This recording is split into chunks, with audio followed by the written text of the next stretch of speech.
Bonjour, aujourd'hui Le Point vous invite à visiter le premier jour d'une exposition fabuleuse consacrée à Joséphine de Beauharnais, c'est-à-dire à l'impératrice Joséphine, à l'épouse de Bonaparte, puis de Napoléon Ier. Or c'est ici que c'est un endroit, c'est un château qu'elle a acheté en 1799 et elle y est morte en 1814. Alors ici nous sommes dans sa chambre d'apparat. Donc avant de visiter et de voir tous ces vêtements qui ont été réunis, des superbes vêtements, puisque c'était la reine de la mode de son époque, c'est d'abord son chambre à coucher d'apparat, son lit d'or. C'est là où elle est morte, du reste, le 28 juin 1814. Elle est morte d'une pneumonie à 50 ans, dans ce merveilleux lit, quelques jours après avoir reçu le tsar. À l'époque, bien entendu, elle était divorcée depuis quelques années de Bonaparte. Nous allons passer maintenant dans sa chambre privée.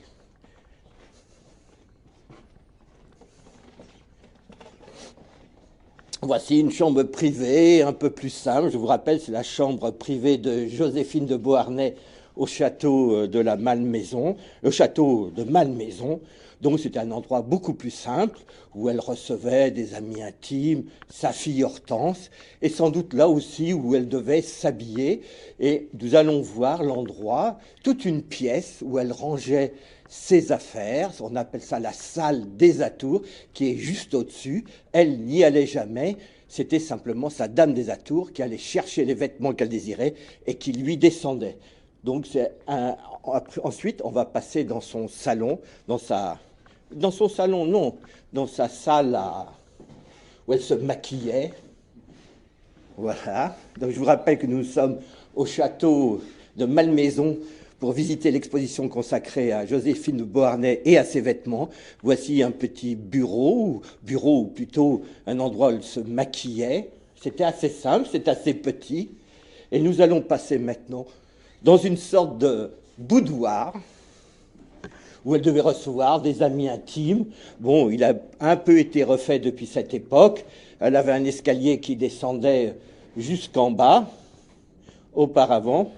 Mais bon, les meubles sont d'époque, je crois. Alors maintenant, nous allons monter au-dessus. Nous allons voir l'exposition et les merveilleuses robes de cour de Joséphine.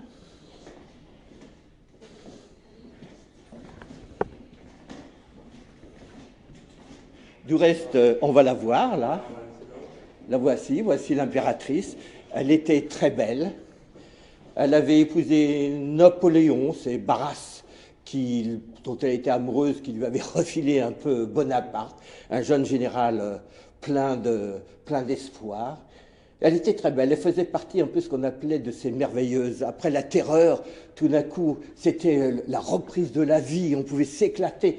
Alors autant vous dire que les jeunes femmes se faisaient appeler les merveilleuses, et du reste, elles ne disaient pas les merveilleuses. À l'époque, il y avait une mode, on ne prononçait pas les R, on disait les merveilleuses, et les incroyables, c'était les hommes, et elles étaient habillées d'une manière complètement dingue, même pour aujourd'hui, c'est-à-dire en robe quasiment transparente, on voyait tout, plus de corsets, plus rien, les hommes avaient des nattes, c'était complètement incroyable. Puis après, la mode est redevenue un peu plus sage, et donc on va voir aujourd'hui... Si je peux me permettre, oui. les internautes peuvent réagir. Oui, les internautes. Leur dire justement qu'ils peuvent réagir, poser leurs questions. Oui, alors bien sûr, les internautes, bien sûr, nous sommes là pour vous répondre et vous pouvez réagir. En ce moment, je regarde un peu les questions. Voilà, bon, alors... oui, alors Maya Meyer, vous avez déjà peut-être vu avec Stéphane Bern, mais Stéphane Bern n'a peut-être pas toutes mes connaissances. Ah oui, j'éteins le son. Voilà. Oui, c'est superbe. Nous allons maintenant donc monter, voir la salle des atours. Alors, autant vous dire que ce n'est pas très bien éclairé parce que les vêtements ne doivent pas être conservés sous une vive lumière. Ce sont des vêtements qui sont restés soit dans la collection de l'État, soit ce sont des donateurs qui les ont donnés ou prêtés pour l'exposition. Je ne sais pas si tu as vu, mais il y a beaucoup de gens qui regardent de Caroline du Sud, de Roumanie. Oui. Et en Espagne. Ah bon, on nous regarde en Espagne. Merci Thomas. C'est Thomas qui tient la caméra. Alors, attention à la tête. Et nous arrivons ici, donc dans la salle des atours. Alors j'espère que vous allez voir. En fait, la salle des atours a été faite en 1812, que des armoires où il y avait tous les vêtements de l'impératrice. Oui, c'est un peu sombre, tout simplement parce que, comme j'ai dit tout à l'heure, il ne faut pas abîmer les habits de Joséphine l'impératrice. Nous sommes donc au château de la Malmaison, la propriété de Joséphine. Alors, le jour de sa mort, ici en 1814, on a bien entendu dressé la liste de tout ce qui se trouvait ici. Alors imaginez-vous, j'ai cette liste. Il y avait 230 robes, 450 chemises, 369 paires de bas, 876 mouchoirs, 100 châles, 44 chapeaux, sans compter tout le reste, des fourrures et d'autres choses. Donc, c'était une des femmes les mieux habillées de cette époque, et elle faisait travailler un couturier à l'époque très célèbre, qui s'appelait, j'ai oublié son nom, je vais le retrouver, c'est Louis-Hippolyte Leroy. Alors bien entendu, ces vêtements coûtaient très cher. On aura des explications tout à l'heure de la part de la commissaire de cette exposition consacrée aux vêtements de Joséphine et de sa fille Hortense. Il y a un petit rappel historique de Bachir qui demande quel était son rôle, quel rôle important avait eu l'impératrice Joséphine. Ah ben, l'impératrice Joséphine, donc, elle s'était mariée à Bonaparte avant qu'il devienne empereur. Après, elle a été l'impératrice, mais enfin, Bonaparte ne la consultait pas tellement pour la guerre, pour les décisions politiques. Ensuite, comme cette pauvre Joséphine, qui avait déjà 2 enfants d'un précédent lit, était devenue stérile, donc ne pouvant donner d'enfants à l'empereur, il en a divorcé en 1809, je crois. À partir de cette date-là, donc elle a continué à porter le titre d'impératrice, mais elle s'est retirée soit en province d'abord, puis ici, dans cette maison, dans ce château. Alors comme on voit là, il y a des bas qu'elle portait, ils pouvaient être en coton ou en soie. Ça, c'est aussi... Alors, ici, c'est une sous-robe, hein, des sous-robes qu'on portait sous la robe, et au milieu, sur le fauteuil, il y a un jupon. Voilà, alors, on peut sortir, ici, on peut... Dans le micro, parle bien dans le micro. Ah oui, alors, on va continuer à faire le tour, parce que là-bas, il y a quelque chose qui m'intéresse un peu, à savoir... on peut voir ici Hortense donc à gauche, et sa mère à droite, qui était une des plus belles femmes de l'époque, hein, Hortense. Enfin, Hortense, c'est plutôt sa mère. Ensuite, Hortense a épousé, je ne sais plus, alors là, excusez-moi, un frère de Napoléon, et elle était la mère donc de Napoléon III, si je crois bien me rappeler, sans dire de bêtises. Alors, à l'époque, les femmes portaient-elles des soutiens-gorge? Ben non, parce que le soutien-gorge a été inventé, disons, vers 1850. À l'époque, soit avant, là il y a une brassière, par exemple, c'est une brassière donc de l'impératif, un corselet, si on peut dire, qu'elle pouvait porter soit directement sur la poitrine, soit au-dessus d'un vêtement. Hein. Et elle-même, avant, on portait bien sûr des, comment on appelle ça, avec des baleines, là, j'ai oublié le nom. Et quelle est la différence avec un soutien-gorge? Ah non, un soutien-gorge, là, ça aplatit la poitrine quasiment, ça ne la porte pas. Alors avant, on portait des corsets. Avant, les femmes, les corsets écrasaient complètement la poitrine. On a abandonné les corsets vers 1800. Après, à l'époque des incroyables, pour des tenues plus légères. Et après, on est revenu au corset, mais avec un corset en 2 parties qui pouvait faire séparer les 2 seins. Alors ici, nous avons aussi des petits chapeaux, voilà, les bonnets et garnitures de cheveux. Donc il y avait même en bas, on voit, ce sont des petits bonnets avec des cheveux. Donc elle pouvait se mettre ça autour, autour de la tête, hein, et comme avoir aujourd'hui des extensions. Hein. C'est des extensions de l'époque, donc. C'est des extensions de l'époque, oui. Le bonnet ainsi que la garniture de cheveux auraient appartenu à la reine Hortense, car ils ont été donnés par les descendants de Louise Chenevard, qui était attaché à la reine Hortense. Et c'est bon, il était sous le Premier Empire, il est fréquent d'utiliser des cheveux postiches pour, disons, compléter la coiffure. Voilà.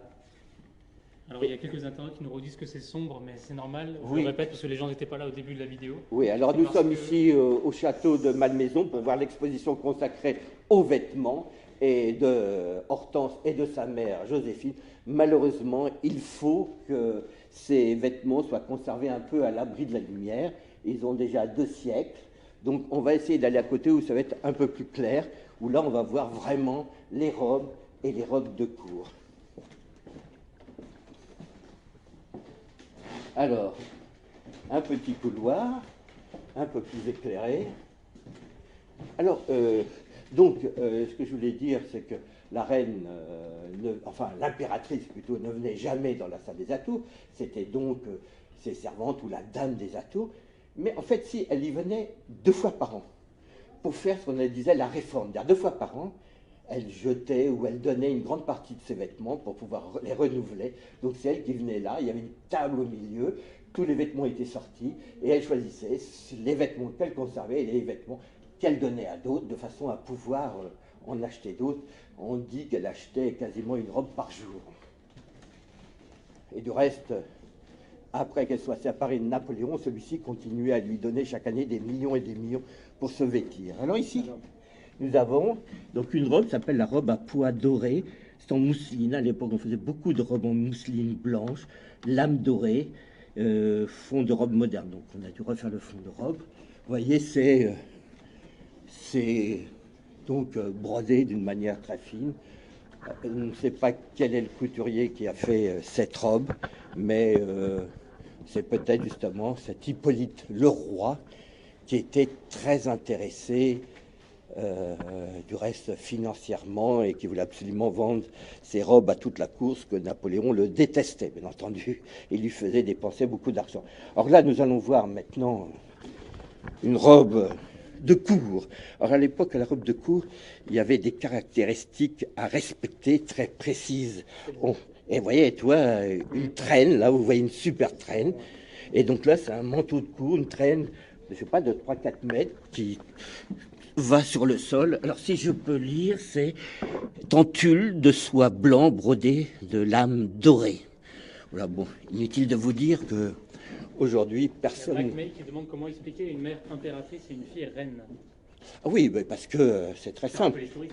Oui, bon, Joséphine était impératrice de France, tandis que sa fille, à l'époque, Napoléon avait conquis pas mal de pays, pas mal de royaumes, et donc, excusez-moi, j'ai un petit blanc, mais je pense que sa femme, enfin Hortense, était peut-être reine d'Italie à un moment, parce qu'elle avait épousé, je ne sais plus qui est-ce qu'elle avait épousé exactement, excusez-moi, mais elle avait épousé le roi d'Italie, comme Napoléon avait l'habitude de nommer ses proches, les membres de sa famille, rois ou ducs des royaumes où il partait à la conquête. Voilà.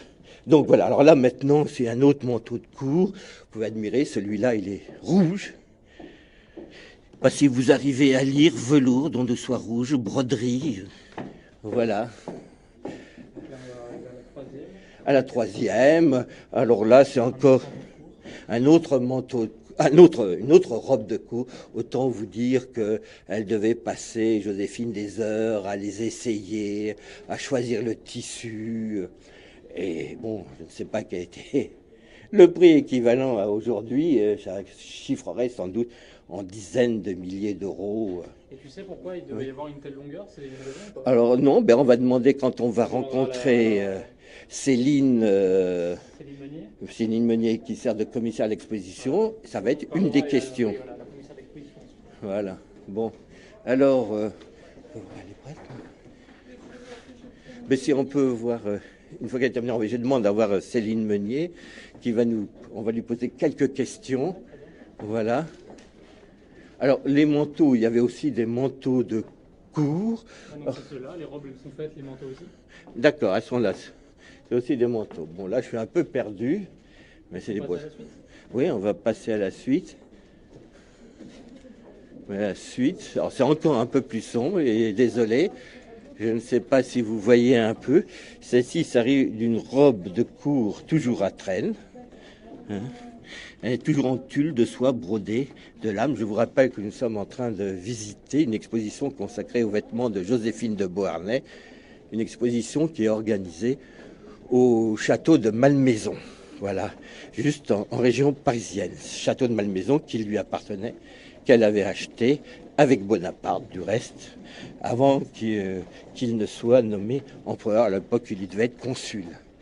Voilà quelques autres vêtements. Ça, bon, ça c'est une chaise, ça c'est une robe attribuée à l'impératrice Joséphine, ça doit être au fond, parce que celle-là, elle est toute petite. Voilà, donc un châle. Un châle. Donc le châle, il est au fond, sans doute. Et le châle, c'est au fond. Voilà. Oui, châle doré. Voilà, le châle, il est sur un mannequin, encore une fois, de l'or. Il doit avoir aussi quelque part les initiales de Joséphine. Le châle, donc là, c'est la mousseline brodée, excusez-moi.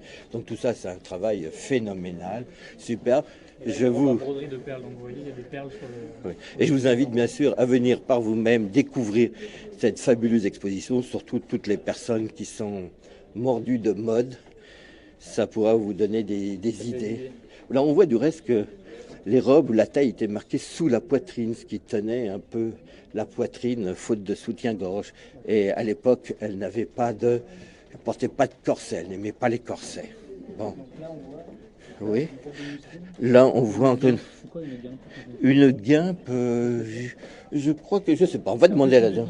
Un petit vêtement. Un petit vêtement sans manches couvrant les épaules. Bon, voilà ce que c'est qu'une guimpe. Maintenant, vous pourrez sortir en étonnant vos amis. Un repas le soir, vous poserez la question, qu'est-ce qu'une guimpe? C'est un petit vêtement qui couvre les épaules. Alors voici une robe. Ah, une paire de chaussures, la première. Alors elles sont en satin de soie et ruban de satin et taffetas noir, doublure en cuir et toile de coton blanc. Comme on le voit, elles chaussaient très petit, autour du 36. Bien entendu, toutes ces chaussures étaient réalisées complètement sur mesure. La robe verte, c'est de la soie. Verte façonnée ton sur ton, à motif de végétaux et de fleurettes. Exactement, je ne sais pas si on voit très bien. On devrait monter. Tu n'as pas un éclairage sur ton iPhone? Bon. Voilà. Bon, alors là, on va attendre parce qu'il y a les journalistes, comme c'est l'inauguration. C'est une promenade pour journalistes. Donc il y a les journalistes qui sont expliqués par... Oui, derrière moi. Alors là, il y a des châles. Vous voyez, c'est des châles. Bon, moi, je prendrais ça comme... De la reine, je prendrais ça comme tapis, mais bon, à l'époque, c'est de la soie brodée, bien sûr. Sur la soie, non, mais voilà. Et puis, voile de l'impératrice Joséphine, c'est un voile, donc une écharpe de la reine Hortense. Voilà, elle s'embêtait pas. Et du reste, à Paris, si vous voulez visiter, de temps en temps, on peut visiter l'ambassade d'Allemagne, qui est installée dans l'hôtel parisien du fils de Joséphine. C'est superbe et resté complètement en l'état. Je vous invite à surveiller, aller sur le site de l'ambassade d'Allemagne. De temps en temps, des visites sont organisées. Là, il y a une vidéo à retrouver sur le site du Point, d'ailleurs. Oui, et puis du reste, j'ai tourné une vidéo sur cet endroit-là. On a fait une visite dans cet hôtel particulier. Ça fait partie de la série Les plus beaux hôtels de Paris. Ça, c'est du taffetas de seigle de soie verte. Voilà, bon, encore des petites chaussures. Nous allons voir peut-être... on voit pas beaucoup de lumière ici, c'est ça qui est embêtant. Oui. Alors, est-ce que je peux vous poser une petite question? On voit pas très bien, mais c'est sur les robes de cour. Oui. Alors, oui, on va retourner. Donc, j'ai été emprunté ou volé aux autres journalistes Céline Meunier, qui est, disons, la commissaire de cette exposition. On va se mettre là où on voit mieux ici, ou on voit mieux ici, voilà. Alors, Céline Meunier, d'abord, bravo, parce que c'est une super exposition. J'ai quelques questions à vous poser, excusez-moi, et quelques questions à vous poser sur ces robes de cour. Alors, pourquoi cette forme quasiment unie? Qui est-ce qui avait déterminé les canons, peut-être, d'une robe de cour? Alors, c'est sûr que Napoléon y est pour beaucoup, dans toute l'étiquette et le cérémonial. Et Il a voulu qu'on imprime même un livre dans lequel il y avait toute la description du costume de l'impératrice, le grand costume, le petit costume, au moment du sacre plus particulièrement. Tout a été complètement codifié. Codifié par qui? Par quelqu'un dans son entourage, pas par lui directement. Alors, on sait bien que les costumes du sacre ont été dessinés par Isabelle et approuvés et réalisés donc, par l'entourage de Napoléon et de Joséphine. Joséphine a sûrement eu son mot à dire dans ses préférences, en particulier sur la forme des manches des robes, sur les grands cols de dentelle, qui étaient très élégants. Et les manteaux de cour, ils viennent quand même de ce qui existait avant, puisqu'il y avait quand même déjà des manteaux de cour. C'est ça. Alors, Cécile Meunier, vous êtes donc commissaire de cette exposition au château de Malmaison, cette exposition consacrée aux vêtements de Joséphine et de Hortense. Est-ce que tout ça a été bien entendu réalisé complètement sur mesure? Est-ce qu'on a une idée de combien ça coûtait? Alors, non, parce qu'enfin, on a des inventaires avec des prix, mais c'est toujours très difficile de faire un rapport avec nos échelles financières actuelles. Mais c'est certainement plusieurs dizaines de milliers d'euros, je suppose. Oui, c'était des sommes fabuleuses par rapport au salaire d'un valet de chambre, par exemple. Et on portait ça pendant les événements de la cour. Voilà, c'était vraiment pas tous les jours, c'est pour les grandes réceptions, les mariages et même les accueils d'ambassadeurs à la cour. D'accord. Alors, j'ai quelques petites questions techniques maintenant. Oui. Ici, on ne voit pas beaucoup de sous-vêtements. Donc, à une époque, les femmes portaient avant des corsets très rigides. Oui. Donc, à cette époque-là, on voit ce sont des vêtements très légers avec une bande de tissu soutenant la poitrine, juste sous la poitrine. Donc, est-ce que ces deux femmes, Joséphine, l'impératrice et la reine Hortense, portaient quoi? Est-ce qu'elles portaient dessous des brassières? Alors, elles avaient des sortes de brassières, donc croisées en tissu un peu rigide, puisque après la Révolution, ces dames ne mettaient plus de corsets. Mais peu à peu, on se rend compte qu'elles remettent des corsets, mais qui étaient sans doute beaucoup moins contraignants. Et qui séparaient en fait la poitrine en deux, quoi, qui la mettaient un peu plus en valeur. Qui, au fil de l'Empire, sont descendus de plus en plus bas et on est revenu à des corsets qui arrivaient à peu près au niveau des hanches. Alors, deuxième partie, elle portait sans doute des culottes, je suppose. Moi, j'ai connu des culottes du 19e siècle. On ne sait pas. Non, on ne sait pas parce qu'on a gardé aucun élément qui ressemble à ça. Par contre, elles avaient une chemise de toute façon, par-dessus laquelle elles avaient un jupon. Et après seulement, on mettait les vêtements. Et elles avaient des bas, bien sûr. Parce qu'à une certaine époque, un peu plus tard, il y avait des culottes percées qui permettaient à ces dames de faire leurs besoins. Enfin, mes collègues disent que c'est plutôt au Second Empire. Oui, c'est ça. Mais en tout cas, nous, on n'a pas conservé de tels vêtements. Voilà, donc on ne peut pas dire. Et dans les inventaires, il n'y a rien qui porte ce nom-là. Très bien. Bon, écoutez, merci. Et je crois que l'exposition se tient jusqu'au 6 mars. C'est exact. Très bien. Sinon, derrière nous, nous avons une robe ordinaire, si on peut dire. C'est plutôt une robe de cour. Une robe de cour, encore. Vu la technique de tulle, de mousseline avec de la lame d'argent et des broderies quand même complètement extraordinaires, ça ne peut pas être une robe de tous les jours, c'est vraiment une robe de cour. D'autre part, je suppose que Joséphine de Beauharnais sortait, peut-être montée à cheval, je ne sais pas. Est-ce qu'il y avait des vêtements spéciaux? On sait qu'elle montait un peu à cheval et que oui, il y avait des vêtements spéciaux. Dans les inventaires, ils appellent ça des Amazones. Des Amazones. Toujours des robes, de toute façon, assez larges, mais jamais, bien entendu, de pantalons. Il y a eu quelques pantalons. Qui ont commencé à apparaître à ce moment-là, oui. Ah, très bien. Mais on n'en a pas conservé. Très bien. Mais écoutez, Céline Meunier, vous êtes commissaire de cette exposition consacrée aux vêtements de... Il y a une internaute qui dit Elisabeth, dit que Joséphine n'a pas les qualités d'esprit et de cœur de sa fille Hortense. Est-ce que vous avez quelque chose à dire par rapport à ça? Écoutez, Elisabeth, c'est votre droit de penser ça. C'est pas le sujet, mais en tout cas, tous les contemporains disent qu'elle était toujours très attentive aux gens qui venaient la voir.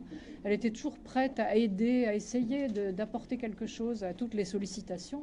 Il faut dire qu'en tant qu'impératrice, elle était sollicitée en permanence. Ouais. Et elle était la marraine de centaines d'enfants pour pouvoir avoir des gratifications. D'accord. Et quand elle était jeune, elle était prête à aider les beaux messieurs, beaucoup de beaux messieurs, et elle trompait beaucoup Bonaparte. Je vous laisse la responsabilité. Et à la fin, c'était plutôt lui qui avait des maîtresses et elle qui pleurait. Voilà. Bon, merci. Merci, Madame Meunier. Merci beaucoup. Oui. On va encore. Il y a la pièce. Alors, nous allons abuser de votre patience. Nous allons voir la pièce du fond où là, on trouvera un peu plus. Ah oui, alors il y a une grande pièce de tissu qui est, paraît-il, exceptionnelle, mais autant vous dire que pour moi, elle me fait pas grand-chose. C'est une broderie qui est c'est effectivement extrêmement très belle. C'est un voile de la reine Hortense. Bon, malheureusement, vous ne verrez pas grand-chose, donc il va falloir que vous veniez ici, même si c'est un peu compliqué pour arriver à la Malmaison, mais je peux vous dire que C'est le voile de la reine Hortense. c'est le voile de la reine Hortense, c'est normal. Regarde, tu peux voir au milieu, là, il y a le H de la reine Hortense qui est brodé. Voilà. Et puis il y a encore, hop là, il y a le H au milieu. Et puis bon, il y a encore des robes, et encore des robes. Il y a à peu près une cinquantaine de pièces ici, pas mal de chaussures. On peut vous présenter quelques chaussures. Venez, suivez-moi, suis-moi Mathias. Donc voilà, c'est des petites chaussures d'intérieur quand la... Une paire de chaussures d'intérieur. Oui, quand l'impératrice avait froid à ses petits petons. Donc elle mettait ceci, c'est très joli, on pourrait les mettre quasiment aujourd'hui. Je peux solliciter n'importe quelle grande marque de Une paire de chaussures normales. sortir des marques. Alors ça, c'est une paire de chaussures. Il y a du cuir marron. Bon, oui, c'est marrant parce que l'ouverture est très grande par où passait le pied. Donc elle avait le pied un peu découvert. Voilà. Alors là, c'est d'autres chaussons. Moi, je sais pas. Moi, je verrais bien ça vendu à la Redoute. Hein. Ah non, il y a quelques bordures dessus. Voilà, quelques... Ah, ça, c'est quasiment... c'est une paire de chaussures de l'impératrice Joséphine, mais ça pourrait être les chaussons d'une danseuse. Je ne sais plus comment on dit ça. Les petites chaussures d'une danseuse. Bon, elle avait vraiment des très petits pieds, ce qui ne l'empêchait pas de le prendre. Entre nous, soit dit. Bon, passons vite là-dessus. On m'a dit au journal de pas trop dire de bêtises. Et ça, c'est la reine Hortense, des chaussures noires. Voilà. Écoutez, là... On se termine avec une dernière paire de chaussures parce que nous sommes un peu sadiques et on va vous faire continuer cette exposition consacrée aux vêtements de la reine, de l'impératrice Joséphine, et de la reine Hortense. Donc ça, ce sont des bottines. Vous voyez, des mignonnes petites bottines en peau de chevreau. Oui, en fourrure de martre. Ne criez pas trop, les opposants à la chasse, à l'époque, il n'y avait pas des mouvements encore anti-chasse ou pour le respect des animaux. Il y a un certain Alex qui demande, oui, Alex, concernant la mode masculine, où et comment pouvons-nous nous habiller comme à cette époque? Ah, la mode masculine. Bon, bien. S'habiller comme ça. Est-ce que c'est possible? Ah, nous habiller comme ça, ben, c'est possible. Au contraire, moi, je vous encourage à vous habiller comme ça, avec un peu plus de fantaisie qu'aujourd'hui, quoi. Bon, mais simplement, peut-être pas avec des vêtements d'un tel luxe, mais on peut encourager, je sais pas quoi, des créateurs de s'inspirer de cette mode. Bon, il y a à Paris, il y a le musée des vêtements, des costumes, où on peut aller voir l'équivalent pour les hommes. Ici, ce sont des vêtements uniquement. Donc, je le rappelle, c'est une exposition consacrée à Joséphine, l'impératrice de Beauharnais, qui du reste ne s'appelait pas Joséphine, c'est Napoléon qui l'a appelée comme ça. Son vrai prénom, enfin, tel qu'on l'appelait à l'époque, c'était Rose.